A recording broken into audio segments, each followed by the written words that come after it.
বন্ধুরা, আসসালামু আলাইকুম। আজকে আমি একটি সহজ উপায়ে ডিম আর শসার তরকারি রান্না করে দেখাবো। এর জন্য আমি একটি কড়াইতে তেল দিয়ে দিয়েছি। এখানে আমি 3টা ডিম ভেঙে সামান্য লবণ দিয়ে দিচ্ছি।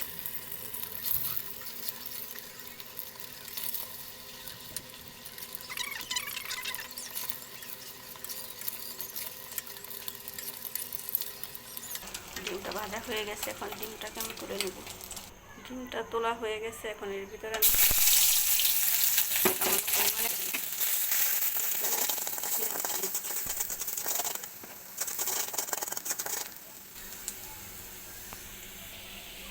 এই পেঁয়াজ কুচির মধ্যে আমি সামান্য পরিমাণ লবণ দিয়ে দিই। শসা এবং পটলটাকে এইভাবে করে কেটে নিয়েছি। সাথে আমি মরিচটা দিয়ে দিয়েছি। সবগুলো তরকারি আমি একসাথে দিয়ে দেবো।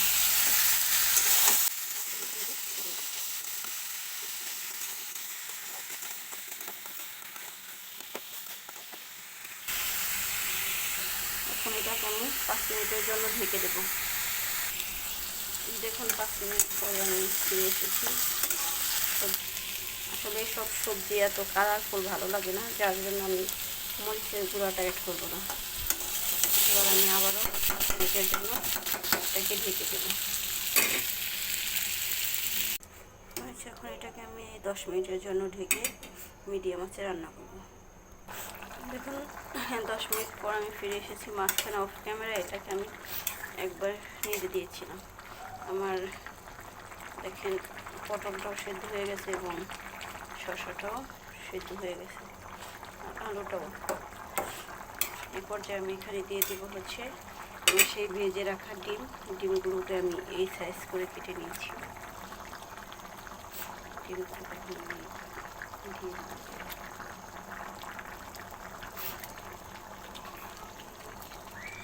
আমি 3টা ডিমকে কেটে 5টা পেঁয়াজ বানিয়ে নিয়েছি।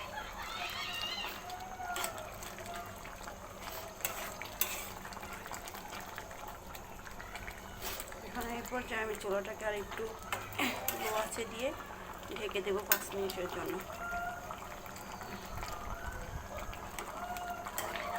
এর ভিতরে আমি লবণটাকে একটু চেখে দেখব। আমার মনে হচ্ছে লবণটা একটু কম হয়েছে, এর জন্য আমি এখানে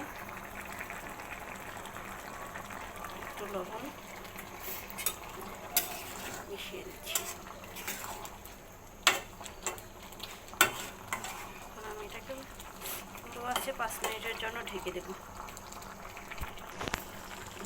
দেখুন 5 মিনিট পর আমি ফিরে এসেছি। এখন আমার তরকারিটা পুরোপুরি হয়ে গেছে। অনেকেই আছেন যারা ডিম ভাজা খেতে পছন্দ করেন না, তাদের কাছে কেমন একটা ডিমের গন্ধ আসে। এদের জন্য আমার ছোট্ট একটি টিপস। এখানে সামান্য জিরার গুঁড়া, সামান্য পরিমাণে, এটা না দিলেও হয়, কিন্তু তাদের জন্য খেতে একটু কেমন যেন লাগে, ডিমের গন্ধটা আসে, তাদের জন্য শুধু এই জিরার গুঁড়াটা। দেখেন আমার রান্নাটা পুরোপুরি কমপ্লিট। এখন আমি এটাকে চুলা থেকে নামিয়ে নিব। দেখুন এটাকে আমি চুলা থেকে নামিয়ে একটা ভাতের মধ্যে ঢেলে নিয়েছি। এটা দেখতে কতটা সুন্দর এবং লোভনীয় হয়েছে।